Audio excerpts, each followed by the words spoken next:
दोस्तों नमस्कार। कन्या राशि वाले मेरे मित्रों, आप सभी का आज के ज्योतिष के इस बेहद ही खास कार्यक्रम में बहुत बहुत स्वागत है। हृदय से अभिनंदन है।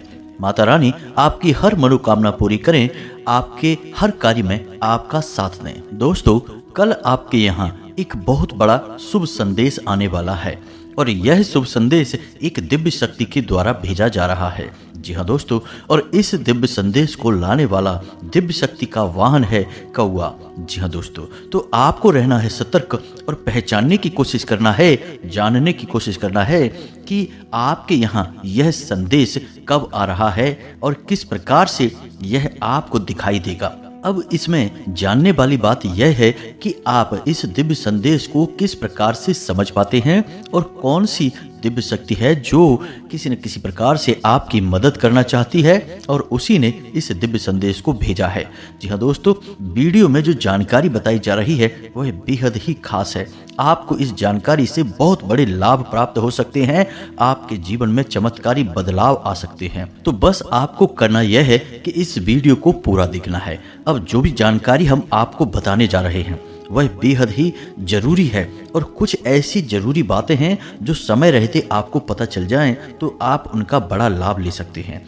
वैसे दोस्तों, हम आपको बता दें कि आपके जीवन में शुभ समय बहुत कम ही आते हैं। कुछ ऐसा आपके जीवन में ग्रहों का योग बनता है कि सकारात्मक समय के बजाय आपके जीवन में नकारात्मक समय की उपस्थिति बहुत अधिक रहती है और इसका प्रमाण यह है कि आपको हमेशा हर कार्य में बड़ी ही कठिनाई से सफलता प्राप्त होती है। कई बार जीवन में ऐसा हुआ है कि जब आपको लगता था कि आपने जिस हिसाब से मेहनत की है उस हिसाब से आपकी कामयाबी तो तय है, आपको जबरदस्त लाभ प्राप्त होगा, लेकिन हुआ एकदम उल्टा। आपको कुछ भी लाभ प्राप्त नहीं हुआ, उल्टा आपके जीवन में कई प्रकार की उथल पुथल आ गई, कई प्रकार से आपको मानसिक और शारीरिक कष्ट का सामना करना पड़ा। अब ऐसा इसलिए होता है दोस्तों कि आप कार्य तो पूरे मन के साथ करते हैं, लेकिन समय अनुकूल न होने के कारण उस शुभ कार्य का फल भी प्रतिकूल प्राप्त होता है। अब इसीलिए हम आपसे कहते हैं कि हम जो बातें आपको बता रहे हैं वे बड़ी ही बारीक बातें हैं। इन्हें आप ध्यान से समझते चलेंगे तो आप समय की अनुकूलता का लाभ लेना सीख जाएंगे। याद रखिए, सारा खेल समय का है और समय क्या है? ग्रहों की बदलती हुई चाल। अब हर पल ग्रहों की चाल बदल रही है, कभी यह अनुकूल तो कभी यह प्रतिकूल होता रहता है। अब आपकी राशि में अक्सर यह प्रतिकूलता दिखाता है, यानी ग्रहों का ऐसा योग बनता है जो आपके लिए नकारात्मक प्रभाव देता है, परंतु इस बीच बहुत शुभ समय भी बनते हैं। अत्यंत लाभकारी योगों का निर्माण भी होता है, लेकिन इन योगों का लाभ कैसे आप लेंगे इसका आपको कोई ज्ञान नहीं है। तो इस बात के लिए आप बिल्कुल भी फिक्र ना करें। हम हर पल बदलती हुई ग्रहों की चाल के अनुसार आपको सतर्क करते रहते हैं, ज्ञान देते रहते हैं। कौन सा ग्रह किस प्रकार आपको लाभ देना चाहता है, कौन सी ग्रहों की दशा आपको हानि पहुंचाना चाहती है, सारी बातें आपको हम विस्तार से खुलकर बताते हैं। और आप यकीन मानिए दोस्तों कि आप हमारे द्वारा कही गई बातों को, हमारे उपायों को, हमारे द्वारा सुझाई गई पूजा पाठ नित्य कर्म को यदि आप पूरे विश्वास के साथ और नियमबद्ध तरीके से पूर्ण करेंगे तो आपके जीवन में चमत्कारी बदलाव निश्चित तौर पर हासिल होंगे। इस बात की हम गारंटी देते हैं। तो बस इसी विश्वास के साथ आप इस वीडियो को भी पूरा देखिए। इसमें भी हम आपको बहुत ही चमत्कारी समय के बदलाव को बताएंगे, आपको मिलने वाले लाभ को बताएंगे और एक विशेष दिव्य शक्ति है जो आपके आसपास आना चाहती है, आपके घर आना चाहती है, आपके आसपास सकारात्मक ऊर्जा का एक आवरण बनाना चाहती है। वह कौन सी दिव्य शक्ति है इसके बारे में भी आपको विस्तार से बताएंगे।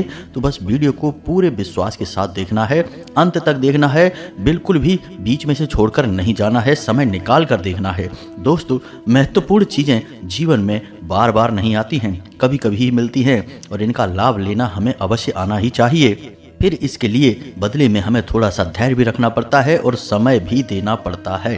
इस बात को आप अच्छी तरह से जानते हैं। तो चलिए इस महत्वपूर्ण वीडियो को प्रारंभ करते हैं, लेकिन इससे पहले आपसे एक निवेदन है कि कमेंट में पूरे भक्ति भाव के साथ जय माँ भद्रकाली कृपा करो एक बार नहीं 3 बार लिखना। माता भद्रकाली आपके ऊपर निश्चित तौर पर कृपा दृष्टि बरसाएंगी, आपके जीवन में हर तरफ से खुशियां ही खुशियां भर जाएंगी। दोस्तों, इसी के साथ साथ अपना नाम और अपना स्थान यानी जहां आप रहते हैं उसे भी कमेंट में लिखना ना भूलें दोस्तों। हमारा पूरा प्रयास है, हम अपनी पूजा पाठ और साधना के बल पर माता से यह प्रार्थना करेंगे, निवेदन करेंगे कि आपके जीवन में सद्गति आए, आपका उद्धार हो, माता रानी की पूरी कृपा आपको प्राप्त हो और आपके नाम से आहुति शनिवार को होने वाले सर्व मनोकामना पूर्ति हवन में करवा दी जाएगी। जी हाँ दोस्तों, यह एक जन सेवा का कार्य है। हम पूरे भाव के साथ इस कार्य को करते हैं। आप अपना विश्वास हमें दीजिए, बदले में हम माता रानी से निवेदन करेंगे। और माता रानी ने बरसों की साधना का बल इतना तो हमें दे दिया है कि हम जिसके लिए भी आग्रह करते हैं माता रानी उसके जीवन में सद्गति लेकर अवश्य ही आती हैं।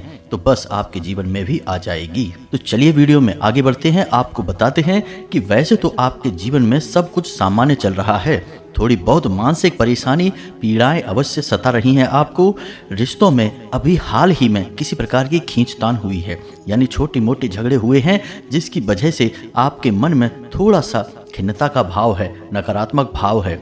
लेकिन इन छोटी मोटी परेशानियों से आप विचलित होने वाले नहीं हैं। आप एक मजबूत मन मस्तिष्क के इंसान हैं। आपने अपने जीवन में कई प्रकार की उतार चढ़ाव की परिस्थितियां देखी हैं, कई प्रकार के संघर्ष किए हैं। छोटी मोटी परेशानियां आपको हिला नहीं सकती हैं। बस एक छोटी सी कमी है आपके स्वभाव में कि आप अपनी मन में जो निश्चय करते हैं उस पर पूरी तरह से कायम इतनी जल्दी नहीं रह पाते हैं। यानी कि आप बड़ी ही मुश्किल में कोई एक निर्णय ले पाते हैं और निर्णय लेने के बाद भी उसके बारे में आप लगातार सोचते रहते हैं और विचार करते रहते हैं। इस प्रकार आप अक्सर अनिर्णय की स्थिति में फंस जाते हैं, कन्फ्यूजन की स्थिति में फंस जाते हैं और कभी कभी आप लोगों की बातों में भी आसानी से आ जाते हैं। दोस्तों, इसे कान का कच्चा होना कहते हैं। यह गुण आपके अंदर निश्चित ही पाया जाता है। फिर हालांकि जब आप अपनी बुद्धि का प्रयोग करते हैं तो आपको लगता है कि आपने इस इंसान की बात मान ही क्यों ली, आपको तो पहले से ही इन सब बातों के बारे में जानकारी थी, मन में एहसास था, लेकिन तब तक बहुत देर हो जाती है। तो हमारा आपसे बस इतना सा कहना है कि आप अपनी बुद्धि के बल पर पूरी तरह से विश्वास रखिए दोस्तों, ईश्वर पर भरोसा रखिए और अपनी सच्चाई और अपनी हृदय की अच्छाई पर पूर्ण विश्वास रखिए। विश्वास से ही आपका जीवन बदलेगा। हम हर वीडियो में कहते हैं, फिर से कह रहे हैं कि आप जितना गहरा विश्वास करेंगे उतनी ही जल्दी आपको आपके कार्यों में सफलता हासिल होगी, आपका जीवन फलित हो जाएगा। याद रखना कि आपने यदि अपने मन में वहम का बीज रख लिया, यानी कि विष का वास कर लिया, तो आपके जीवन में निश्चित ही भयंकर नकारात्मकताएं आकर्षित होने लगेंगी। अब इसका कारण यह है कि आपके मन में बेशक उथल पुथल रहे, बेशक थोड़ी बहुत नकारात्मकता आती रहे, अविश्वास बना रहे, लेकिन आप अंदर से हृदय से बहुत ही शुद्ध और पवित्र भाव वाले इंसान हैं। अब होता यह है कि यदि आपने अपने मन में नकारात्मकता के भाव लेकर आए, लेकिन मन की शुद्धता यानी हृदय की पवित्रता से आपके विचार मिलते नहीं हैं, तो फिर उत्पन्न होती है नकारात्मक परिस्थितियां, यानी कि आपके आसपास नकारात्मक ऊर्जा का वातावरण। आपका दिल कहता है कुछ और आपका मन कहता है कुछ और इस स्थिति में आप अक्सर गलत फैसले ले लेते हैं जो आपको लंबे समय तक पीड़ित करते रहते हैं। जी हाँ दोस्तों, तो अब आपको इस स्थिति से बचना है। अपने मन में ईश्वर के प्रति, अपनी कर्म के प्रति और अपने दिल में उठ रही भावनाओं के प्रति आपको विश्वास रखना होगा। जी हाँ दोस्तों, अब हम आपको बताते हैं कि वह कौन सी दिव्य शक्ति है जो आपके जीवन में बहुत बड़े शुभ संकेत देने जा रही है, या यूं कहें कि दोनों हाथों से आपके जीवन को संवारने के लिए बढ़ी चली आ रही है, आपके जीवन में हर प्रकार की खुशियां लाने वाली है। अब यदि आपने इसे नहीं पहचाना तो होगा आपका महाविनाश ही कहेंगे दोस्तों। जब जीवन में सद्गति नहीं आ रही है, हर तरफ से परेशानियां ही परेशानियां हैं, तो यह स्थिति महाविनाश की स्थिति ही होती है। तो दोस्तों समझिए कि जब कोई दिव्य शक्ति आपके जीवन में आना चाहती है, आपको लाभ पहुंचाना चाहती है, तो वह किसी न किसी प्रकार के संकेत देना शुरू करती है। अब जैसा कि हमने वीडियो के प्रारंभ में ही कहा था कि यह कौवा है जो आपको लाभ देने जा रहा है, तो आपको देखना है कि अगले 1 से 2 दिनों के बीच आपके घर की मुंडेर पर, आपके छत पर या फिर आपके दरवाजे पर कहीं पर भी आपको यदि कौवा दिखाई देता है तो यह बहुत ही शुभ संकेत होगा। अब कैसे होगा और किस दिव्य शक्ति से यह प्रेरित होगा, यह हम आपको अभी बताने जा रहे हैं। अब इसमें आपको ध्यान देने वाली कुछ और बातें भी हैं। कौवे के दर्शन आपको कई प्रकार से और भी हो सकते हैं दोस्तों। हो सकता है कि आप कहीं जा रहे हैं और रास्ते में आपको कौवा देखने को मिल जाए, या फिर ऐसा भी हो सकता है कि आपके मोबाइल में या कहीं और आपको कौवे की कोई फोटो या कोई चलचित्र ही देखने को मिल जाए। कहने का मतलब यह है कि अगले 1 से 2 दिनों में आपको कहीं ना कहीं कौवा अवश्य ही दिखाई देगा। यदि दिखाई देता है तो आप सौभाग्यशाली हैं, आपको चुन लिया गया है। यदि नहीं दिखाई देता है तो निश्चित तौर पर ही आपके ऊपर दैवीय कृपा अभी आ नहीं रही है।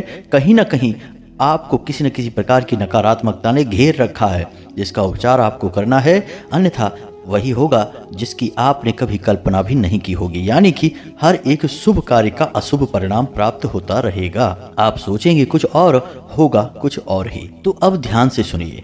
अब मानकर चलिए कि अगले 1 से 2 दिनों में आपको कौवे के दर्शन हो जाते हैं, तो इसमें भी कुछ विधान है। मानिए कि अगर आपने कौवे को देखा, वह अपनी चोंच में कुछ दबाए हुए है, जी हाँ दोस्तों, कुछ खाने पीने का सामान यदि उसने अपनी चोंच में दबाया है तो आपको प्रसन्न हो जाना चाहिए, क्योंकि अब दिव्य शक्ति 100% आपके ऊपर महाकृपा बरसाने जा रही है। क्योंकि कौवे का मुख में निवाला दबाए हुए बहुत ही शुभ चित्र माना जाता है, बहुत ही शुभ दर्शन माना जाता है। इसके बहुत बड़े शास्त्रीय लाभ बताए गए हैं। अब ऐसे में यदि आपको सामान्य तौर पर ही कौवा दिख जाता है तो उसका भी फल अच्छा ही होगा, लेकिन 2-3 तरह की श्रेणियां होती हैं दोस्तों। एक तो सामान्य और एक अत्यंत उत्तम श्रेणी होती है और एक निम्न श्रेणी होती है। तो ये अलग अलग श्रेणियां हमने आपको बता दी हैं। अब ध्यान से सुनिए। आपको कौवे के दर्शन हो गए, अब आपके साथ क्या होगा और आपको क्या करना होगा, इस बात का आपको विशेष ध्यान रखना है। तो एक चीज अपने दिमाग में रखिए, कौवे को हमारे शास्त्रों में और ज्योतिष में भी 2 देवी देवताओं से जोड़कर देखा जाता है। पहला, कौवे को पितृ का सूचक माना जाता है। मानकर चलिए कि कौवा आपके घर आ गया, छत पर है, आपके घर की मुंडेर पर है, आपके घर के दरवाजे पर है, कहीं पर भी है, तो यह 100% इस बात का सूचक होता है कि आपके पितृ देवता आपके घर आए हैं। अब ऐसे में यदि कौवा आपके घर पर आकर कुछ चुगता है, यानी अपने मुख में कुछ रखता है, कुछ खाता पीता है, तो यह बहुत ही शुभ संकेत है। आपके पितरों का आगमन हुआ है, आप धन्य हो गए हैं। अब आपके ऊपर पितरों की पूरी कृपा बरसने वाली है। आपके हर कार्य में आपको कामयाबी प्राप्त होने वाली है। लेकिन यदि कौवा आपके घर के दरवाजे पर या आपकी छत पर आकर जोर जोर से चिल्लाने लगता है या फिर ऐसी आवाज़ निकालता है जिससे आपको परेशानी महसूस होती है, तो यह नकारात्मक सूचक है। आपके पितृ अतृप्त हैं, असंतुष्ट हैं, ऊर्जाहीन हैं, उन्हें ऊर्जावान बनाने की आवश्यकता है। पितरों की कृपा तो अभी भी है आपके ऊपर, लेकिन वह कृपा पूर्ण रूप से आपको लाभ पहुंचा नहीं पा रही है, और इस बात का यह संकेत होता है। दूसरा दोस्तों, कौवे को शनिदेव से भी जोड़कर देखा जाता है। शनिदेव का वाहन कौवा होता है। तो आपके घर पे जब कौवा आएगा तो आप मानकर चलिए कि आपके घर में पितृ की सकारात्मक ऊर्जा आई है। अब वह तृप्त हैं या अतृप्त हैं, यह एक अलग बात होती है। साथ ही साथ आपके जीवन में शनिदेव की कृपा भी आने वाली है। जी हाँ दोस्तों, कौवा 2 तरह से लाभ देता है। अब यह वर्ष शनिदेव को समर्पित है, यह हम आपको पहले ही बता चुके हैं, और शनिदेव से जुड़े हुए उपाय हमने आपको लगभग हर वीडियो में बताए हैं। कल के वीडियो में ही हमने आपको 8 मुट्ठी काली उड़द की दाल मंदिर में दान करने वाला एक विशेष उपाय बताया था, शनिदेव से संबंधित था। आप इस उपाय को अवश्य करें। 7 दिनों तक लगातार आपको इस उपाय को करना है। इसके आपको बहुत लाभ प्राप्त होंगे। शनिदेव आपके लिए सकारात्मक फल देना प्रारंभ कर देंगे। अब बात करते हैं उस दिव्य शक्ति की। तो दोस्तों, दिव्य शक्ति आपके पितरों की ऊर्जा है, पितरों की शक्ति है। पितरों से बड़ी सकारात्मक शक्ति आपके लिए इस संसार में कोई नहीं है। क्योंकि दोस्तों, आपके पितृ कौन हैं? आपके घर के ही सदस्य हैं, आपके पूर्वज हैं। वो पहले इस संसार में रहा करते थे, लेकिन अब इस संसार को छोड़कर जा चुके हैं, लेकिन उनकी भावनाएं अभी भी आपसे जुड़ी हुई हैं। वे पितृलोक में निवास अवश्य कर रहे हैं, लेकिन वे आपसे जुड़े हुए हैं। तो आपके लाभ के लिए हर वक्त वो सक्रिय रहते हैं। उन्हें अच्छी तरह से पता है कि आप क्या कर रहे हैं, कहाँ जा रहे हैं, आपका जीवन भविष्य में कहाँ तक जाएगा, और आने वाली परेशानियों के लिए सबसे बड़ी बाधक यानी आपके सबसे बड़े रक्षक भी आपके पितृ ही होते हैं। तो अब ऐसे में निश्चित तौर पर आपको कौवे के दर्शन होंगे और कौवे के दर्शन होना आपके लिए बेहद ही शुभ होगा, आपके पितरों का आगमन होगा। अब इस अवस्था में जब आपको कौवे के दर्शन हो जाएं, तब आपको क्या करना है, यह एक बात आप ध्यान से समझिए। क्योंकि दोस्तों, जब भी संकेत प्राप्त होते हैं तो मानकर चलिए कि ऊर्जाएं आपको संकेत दे रही हैं, अपने आगमन के बारे में बता रही हैं और भविष्य की घटनाओं पर इसका कैसे प्रभाव पड़ेगा इसके बारे में भी आपको संकेत दे रही हैं। अब संकेतों के माध्यम से ही ऊर्जाएं हमसे बात करती हैं। अब चाहे ऊर्जा नकारात्मक हो या सकारात्मक हो, हर बात के संकेत मिलते हैं और संकेत को समझकर अपने जीवन में बदलाव करने वाले इंसान को बुद्धिमान इंसान कहा जाता है। वो आपने एक कहावत सुनी होगी ना कि होशियार के लिए इशारा ही काफी होता है। इशारा यानी एक संकेत। तो आपको संकेत समझना होगा। यह संकेत है आपके पितरों का आपके नजदीक आने का। जी हाँ दोस्तों, तो आने वाले समय में आपके पितरों की ऊर्जा आपके आसपास होने वाली है। अब इस ऊर्जा से आप लाभ कैसे ले पाएंगे, यह बहुत ही आवश्यक है। दोस्तों, हम आपको बता दें कि कुछ और जरूरी घटनाएं भी हैं जो अगले 2 से 3 दिनों तक आपके जीवन में घटेंगी। हम आपको बता दें कि आपकी आंख रात को 11 बजे से 2 बजे के बीच अवश्य ही खुला करेगी। जी हाँ दोस्तों, निश्चित तौर पर आप इस बात को अपने दिमाग में गांठ बांधकर रख लीजिए। निश्चित तौर पर रात में आपकी आंख 11 बजे से 2 बजे के बीच खुलेगी। क्यों खुलेगी? क्योंकि यह पितरों का समय होता है। इस समय पितृ अपने वंशजों के घर में, अपने वंशजों के आसपास ही विचरण करते हैं। तो ऐसे में जब उनकी ऊर्जा बढ़ जाती है आपके घर में, तो आपको इसका एहसास होता है और इसी वजह से आपकी नींद खुलती है।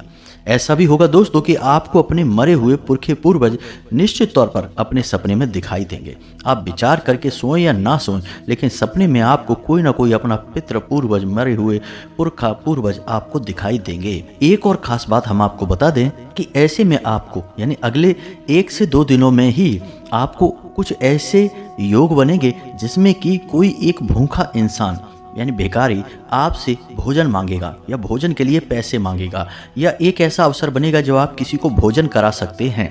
जी हाँ दोस्तों, योग बनेंगे।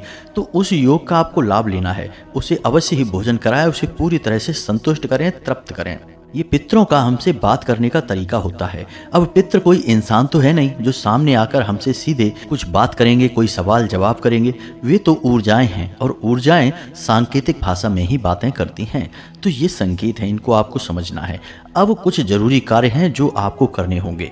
पहला कि आपके घर में जो आपके पुरखे पूर्वजों की तस्वीरें हैं, हर घर में होती हैं, आपके घर में भी हैं। तो जो तस्वीरें हैं उन्हें आपको दक्षिण दिशा में लगाना होगा, यानी घर की दक्षिणी दीवार पर लगाना होगा। याद रखें इस बात को, कहीं भी नहीं लगा देना है। इससे पितृ नाराज हो जाते हैं, असंतुष्ट हो जाते हैं। तो दक्षिण दिशा में लगाना है। दूसरी बात यह है कि जो पुरखे पूर्वजों की तस्वीरें हैं उन्हें सही तरह से साफ सुथरी रखना है। हमने कई बार ऐसा देखा है कि लोगों के घर में पुरखे पूर्वजों की तस्वीरें अलमारी में यूं ही पड़ी हैं, उनमें मकड़ी के जाले तक लग जाते हैं, धूल मिट्टी की परत छा जाती है। तो आपको ऐसा नहीं होने देना है, उसे साफ सुथरा रखना है। हो सके तो बाजार से एक पुष्प माला लेकर आनी है और अपने पुरखे पूर्वजों की फोटो तस्वीर पर लगा देनी है। इससे आपके पितृ प्रसन्न हो जाते हैं। इसी के साथ साथ दोस्तों, आपको कुछ छोटे छोटे कार्य और करने होंगे। आपके घर के जो सबसे छोटे सदस्य हैं यानी बच्चे हैं, चाहे उनकी उम्र कितनी ही हो, उन बच्चों को आपको उनकी मनपसंद चीज़ें खाने के लिए देनी है। उन्हें जो भी अच्छा लगता है, जैसे बच्चे हैं उन्हें चॉकलेट है, बिस्किट है, आइसक्रीम है, जो भी उन्हें अच्छा लगता है और जो आपको ठीक लगे वह उन्हें खाने के लिए देना है आपको। इसी के साथ साथ आपको अपने पितरों के नाम से शाम के समय घर की दक्षिणी दिशा में, दक्षिण और पश्चिम दिशा के बीचों बीच नैऋत्य कोण बनता है और यही पितरों की सर्वोत्तम दिशा मानी जाती है। इस दिशा में एक दीपक अवश्य जलाना है। दोस्तों, हम आपको जो बातें बता रहे हैं उन्हें आप ध्यान से समझते चलिए और अपने दिमाग में बैठाते चलिए। इन्हें बिल्कुल ही हल्के में मत लेना। इन बातों का प्रभाव बहुत शक्तिशाली है। देखने में आपको लगता होगा कि ये तो छोटी छोटी सी बातें हैं, इनसे क्या हो जाएगा, लेकिन दोस्तों आप समझिए कि हम जिनके लिए ये उपाय कर रहे हैं वे कोई जीते जागते इंसान नहीं हैं जो उन्हें कोई बड़ा कार्य करके हम प्रसन्न कर लेंगे, उन्हें धन दौलत लुटा देंगे या कुछ बहुत स्वादिष्ट चीज़ें उठाकर खाने के लिए दे देंगे, इससे वो प्रसन्न हो जाएंगे। दोस्तों, इन सब चीज़ों से ये ऊर्जाएं परे होती हैं। जी हाँ दोस्तों, ये ब्रह्मांडीय ऊर्जाएं बन जाती हैं। अब इन्हें प्रसन्न करने के लिए हमें ऊर्जाओं के स्तर पर ही कार्य करना पड़ता है। मानकर चलिए कि आपने भगवान को चाहे कितने ही स्वादिष्ट भोग लगाकर दे दिए हों, चाहे लड्डू दे दें, चाहे पेड़े दे दें, चाहे कुछ भी बनाकर दे दें, क्या भगवान उस भोग को उठाकर खाते हैं? नहीं। जो प्रसाद आपने भगवान के सामने रखा है वह तो ज्यों का त्यों बना रहता है, उसमें से तो एक छोटा सा कण भी भगवान उठाकर नहीं खाते हैं, लेकिन तब भी हम मानकर चलते हैं कि वह प्रसाद भगवान ने खा लिया है, कारण कि उस प्रसाद से निकलने वाली ऊर्जा को भगवान ने ग्रहण कर लिया है। भगवान कोई जीते जागते इंसान हमारे तुम्हारे जैसे नहीं है जो उसमें से उठाकर खाने की उन्हें आवश्यकता है। उनके द्वारा ऊर्जा का अवशोषण ही प्रसाद का लेना माना जाता है। इसी प्रकार दोस्तों, पितरों के लिए भी हमें छोटे छोटे कार्य करने से उन कार्यों से जो ऊर्जा निकलती है उसे पितर अवशोषित कर लेते हैं और पितरों का भोजन हो जाता है। पितर संतुष्ट हो जाते हैं, तृप्त हो जाते हैं। अब सारी बातें दोस्तों यहाँ पर मानने के ऊपर आ जाती हैं। मानो तो भगवान, ना मानो तो पत्थर की एक शिला है। खैर छोड़ो इन सब बातों को, आगे बढ़ते हैं। ध्यान से सुने, अपने मन में पितरों का आवाहन करें, पितरों के लिए धन्यवाद दें, उनसे कहें कि हम आपके बेहद आभारी हैं।